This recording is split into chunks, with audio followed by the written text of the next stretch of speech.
नमस्कार दोस्तों, स्वागत है आपका एक बार फिर से हमारे इस चैनल आध्यात्मिक ज्ञान पर। दोस्तों, यदि आप भी अपनी लाइफ में कुछ नया सीखने की चाह रखते हैं तो इस चैनल को अभी सब्सक्राइब कर लें। ओम नमः शिवाय, जय महाकाल, हर हर महादेव। दोस्तों, आप सबको पता है श्रावण का बहुत ही प्यारा सा जो माह था वो समाप्त हो चुका है। अब आ गया है भादों का माह, और ये जो भादों का माह है इसमें पड़ने वाली श्री कृष्ण जन्माष्टमी इस माह को बहुत ही पवित्र और बहुत ही विशेष बनाती है। अगर आपके जीवन में काफी सारी मनोकामना है जो काफी समय से पूरी नहीं हो रही है, आप उपाय कर करके थक चुके हो, आपने हर तरीके के उपाय कर लिए हैं, तो मात्र आपको छोटा सा एक उपाय करना है। 7 चने की दाल वाला उपाय गुरुदेव ने कहा था, एक बार प्रैक्टिकल करके अवश्य देखना, प्रैक्टिकल करने में क्या जाता है। आपकी जो भी कामना होगी वो पूरी अवश्य होगी। पूजा गुरु जी की कथा से सुन करके और समझ करके पूरे उपाय को बड़े ही विस्तार से बताऊंगा, परंतु उससे पहले आप सबसे एक छोटी सी रिक्वेस्ट करूंगा कि जो लोग हमारे चैनल पर पहली बार आए हैं तो चैनल को सब्सक्राइब अवश्य कीजिएगा और वीडियो को लाइक करके महादेव जी का कोई सा भी प्यारा नाम कमेंट बॉक्स में लिखना मत भूलिएगा। और इस माह के अंदर कम से कम श्री कृष्ण अवश्य लिखिएगा या फिर जयनंदलाल की अवश्य लिखिएगा। चलिए शुरू करते हैं। इस पूरे वीडियो के अंदर हम लोग 3 महाउपाय के बारे में बात करेंगे जो कि आपकी अलग अलग मनोकामना पूर्ति के लिए सिद्ध होंगे। आप जो मांगोगे वो सब कुछ मिलेगा। सबसे पहले बात करते हैं पहले वाले उपाय की तरफ। देखिए, पहला वाला उपाय किन लोगों को करना है इसका बेनिफिट जान लीजिए, तो ध्यान से सुनिएगा। जिनकी मनोकामना काफी समय से पूरी नहीं हो रही है, कोई हृदय की बात है जो कहना चाहते हैं महादेव जी से, किंतु महादेव जी नहीं सुन रहे हैं। बहुत प्रयास कर लें, बहुत उपाय कर लिए, सोमवार की अष्टमी पशुपतिनाथ व्रत सब कुछ कर लिया, तो मात्र एक बार इस उपाय को कीजिएगा जो कि सिर्फ और सिर्फ श्री कृष्ण जन्माष्टमी के दिन किया जाता है। ध्यान से सुनना कैसे करना होगा। ये उपाय आपको लेनी होगी 7 चने की दाल। मैं पहले भी इस उपाय को बता चुका हूं, आपको फिर से वापस याद दिला रहा हूं। 7 चने की दाल लेना, किंतु टूटी हुई नहीं होनी चाहिए, ये चीज ध्यान रखना। और इन 7 चने की दाल को लेकर के आपको पहुंचना होगा बद्री का आश्रम। गुरुदेव ने जो कथा में बताया था वो बताया था आश्रम के बारे में, किंतु अगर आप यहां पर ना जा सके तो गुरुदेव ने उसका भी एक हल बताया था, उसका भी एक तरीका बताया कि आपको किस तरीके से करना है। अगर आप नहीं पहुंच पाते हो तो आपके आसपास जो भी भगवान विष्णु जी के स्वरूप का मंदिर हो, चाहे वो सत्यनारायण जी का मंदिर हो, चाहे वो राधा कृष्णा जी का मंदिर हो, जो भी भगवान विष्णु जी के स्वरूप का मंदिर हो, हरिनारायण जी का मंदिर होना, वहां पर आप इंसान चने की दाल को लेकर के पहुंच जाना। अब किस दिन जाओगे ये मैंने आपको बात बता दी। कृष्ण को लेकर के ध्यान से सुनना। दाहिने हाथ में 7 चने की दाल को लेकर के आपको इस मंदिर की, जो जिस भी मंदिर में आप जा रहे हो भगवान विष्णु के हैं, उस मंदिर की परिक्रमा करनी है। किंतु परिक्रमा करते वक्त आपको एक चीज ध्यान रखनी है। जब आप इस यहां से परिक्रमा करते हुए ऐसे करके मंदिर के पीछे की ओर जाएंगे तो मंदिर के पीछे की ओर खड़े होकर के आपको 7 बार क्या बोलना है? ओम नमः शिवाय मंत्र का स्मरण करना है। ओम नमः शिवाय मंत्र का स्मरण करना है और उसके पश्चात में अपना नाम और गोत्र बोल करके आपको अपनी मनोकामना कहें देनी है।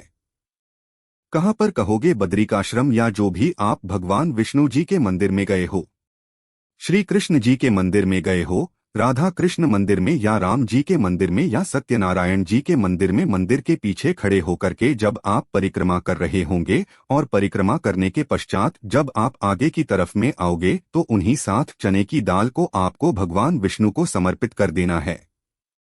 राधा कृष्णा जी के मंदिर में आपको समर्पित कर देना है अपनी मनोकामना कहते हुए, और वापस से मुड़ करके और अपने घर के तरफ चले आ जाना है।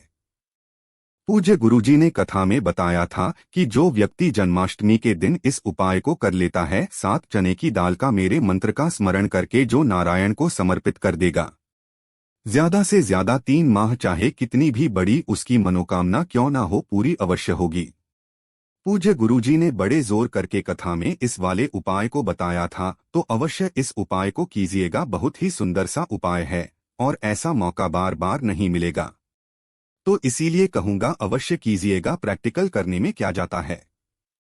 अब उसके पश्चात में हम बात कर लेते हैं दूसरे वाले उपाय की तरफ। देखिए, दूसरा वाला उपाय होगा आपकी धन प्राप्ति को लेकर के। अगर आपके घर में माता लक्ष्मी जी का वास नहीं है, माता लक्ष्मी आपके घर में प्रवेश ही नहीं करती है, धन की बहुत ज्यादा कमी है, किराया तक देने के लिए पैसा नहीं है, या फिर कोई ना कोई बीमार पड़ता रहता है जिसकी वजह से धन की हमेशा क्षतिपूर्ति होती रहती है, बचता ही नहीं है।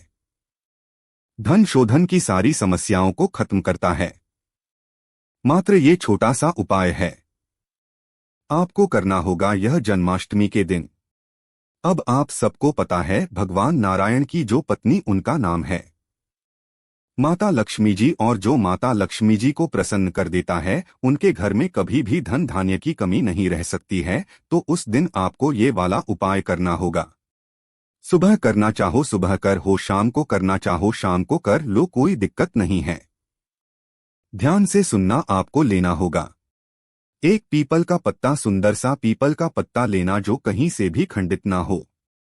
इस चीज का विशेष करके ध्यान में रखना, इस पीपल के पत्ते को घर पर लेकर के आ जाना, स्वच्छ जल से धो लेना और थोड़ी सी लेनी होगी। आपको अभी कुमकुम जो आती है ये इस तरीके से ये आपको ले लेना है, और एक लेना होगा मात्र कमलगट्टा। ध्यान रखना कमलगट्टा माता लक्ष्मी जी को बहुत ही ज्यादा प्रिय है।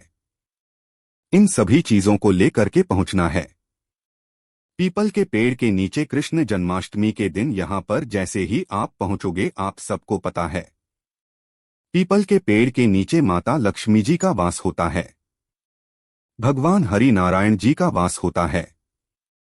आपको इन सभी चीजों को यहाँ पर लेकर के पहुंचना है। आपको जो भी पीपल पेड़ पर पूजा अर्चना करनी है वो आप आसानी से कर लेना, उसमें कोई दिक्कत नहीं है।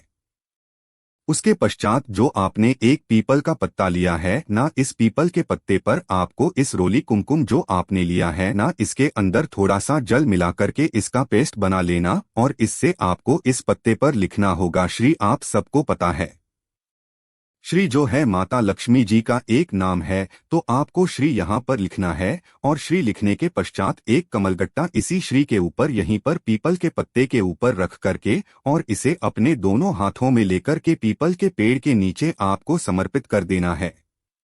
समर्पित कर देने के पश्चात 2 मिनट यहाँ पर बैठकर के एयूएन नमो भगवते वासुदेवाय मंत्र का स्मरण करना है, या ओम नम शिवाय मंत्र का स्मरण करना है। और स्मरण करने के पश्चात आपको इस पीपल के पत्ते को यहाँ से उठाना है, और उठाकर के किसी भी बहते हुए नदी, तालाब, सरोवर में अपनी मनोकामना कहते हुए प्रवाहित कर देना है। पूज्य गुरुजी ने बताया कि इस वाले उपाय को करने के पश्चात ज्यादा से ज्यादा 7 दिन में आपके पास में आय के नए स्रोत खुलने लगते हैं। अगले ही हफ्ते से आपके पास में धन की आवक आना शुरू हो जाती है। पूज्य गुरुजी का ये वाला उपाय बहुत ही ज्यादा विशेष और अचूक है, अवश्य कीजिएगा। अब बात कर लेते हैं आज के इस वीडियो का सबसे अंतिम उपाय, जो कि सिर्फ और सिर्फ कृष्ण जन्माष्टमी के दिन किया जाता है। आप सबको पता है श्री कृष्ण जन्माष्टमी जो है वो किन लोगों की इनके लिए होती है, वो होती है भगवान श्री कृष्ण जी के लिए। भगवान विष्णु का 8वां स्वरूप जिसने धरती पर जन्म लिया था, सबसे प्यारा और सबसे सुंदर स्वरूप था वो भगवान श्री हरि विष्णु जी। और उन्हें सबसे ज्यादा क्या प्रिय था? नहीं, माखन ज्यादा पसंद था। तो अगर आपकी कोई मनोकामना, कोई हृदय की बात, किस तरीके की मनोकामना, जैसे कि आपकी मनोकामना हो गई पुत्र प्राप्ति की, या फिर आपकी मनोकामना हो गई अपना खुद का घर या मकान हो, तो आपको इस वाला उपाय को करना अवश्य चाहिए। बहुत जरूरी है, ध्यान से सुनना। आपको लेना होगा दही, किंतु दही लेना कितना होगा ध्यान रखना, इसको आपको छोटी छोटी 7 कटोरियों में लेना है। किंतु अगर आपके पास में कटोरियां नहीं है तो आप क्या करना, जो उन्हें आते हैं कागज वाले, वो कागज वाले इतने ले लेना। 7 दोने लेकर सभी के अंदर थोड़ा थोड़ा सा 2-2 चम्मच दही, ज्यादा ही नहीं भरना, 2-2 चम्मच। और इन सभी 7 कटोरियों के अंदर तो दोनों के अंदर एक एक डालना होगा तुलसी मैया का। जो तुलसी मैया के पास में जो जाओगे आप, तो वहां पर आपको पत्ते मिलेंगे, तुलसी के पत्ते। तो सभी कटोरियों में एक एक तुलसी का पत्ता वो डाल देना, ठीक है। तो पहला तो काम आप ये करोगे, सुबह के समय पर एक एक तुलसी का पत्ता डालकर के साथ दही की कटोरियां तैयार कर ली।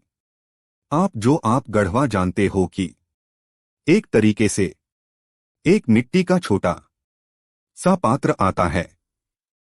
इसे पूरा का पूरा भरना अपने मक्खन से मार्केट से मिल जाए तो मार्केट से मक्खन अवश्य लेकर के आना भगवान विष्णु को, और साथ ही साथ खाना जी को बहुत ही ज्यादा पसंद है तो साथ दही की कटोरियां चिंता आपने एक एक तुलसी का पत्ता डाला है और ये मां का निर्णय लेकर के पहुंचना है। आपको राधा कृष्णा जी के मंदिर में जाना चाहो, अगर आपके पास वो है तो तुम बहुत ही अच्छी बात है। अगर ये नहीं है तो आप किसी भी हमारी विष्णु जी के स्वरूप के मंदिर जा सकते हो, चाहे सत्यनारायण जी का मंदिर हो चाहे राम जी का मंदिर हो।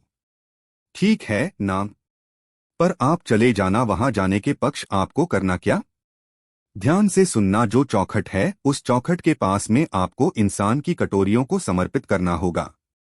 अपना नाम और गोत्र बोल करके यहाँ पर समर्पित करना है। समर्पित कर देने के पश्चात आपने जो ये माखन लिया है ना, इस माखन को अपने दोनों हाथों में उठाना और मंदिर की परिक्रमा करते हुए कितनी परिक्रमा करनी है? आपको 7 परिक्रमा करनी है और 7 परिक्रमा करते वक्त में आपको एक मंत्र का स्मरण करना है। ओम नमो भगवते वासुदेवाय मां, ऐसा मंत्र का स्मरण करते 7 परिक्रमा पूरी करने के पश्चात उस माखन को भगवान विष्णु जी के जो स्वरूप है राधा कृष्णा जी के मंदिर में आपको समर्पित कर देना है। अपनी मनोकामना कहते हुए गुरुदेव ने बताया था कि जो भी व्यक्ति श्री कृष्ण जन्माष्टमी के दिन माखन का भोग सबके प्रिय कान्हा जी को लगा देता है ना, तो उसके जीवन को ऐसा मक्खन जैसा वो कर देते हैं कि उनके जीवन में कभी कोई बड़ी परेशानी नहीं आ सकती। बड़ी से बड़ी बीमारी, बड़े से बड़े रोग समाप्त हो जाएंगे उस व्यक्ति के, और उसकी सारी मनोकामनाएं पूज्य गुरुजी ने जैसा अपनी कथाओं में बताया वैसा आसान भाषा में आपको बताने का संपूर्ण प्रयास किया।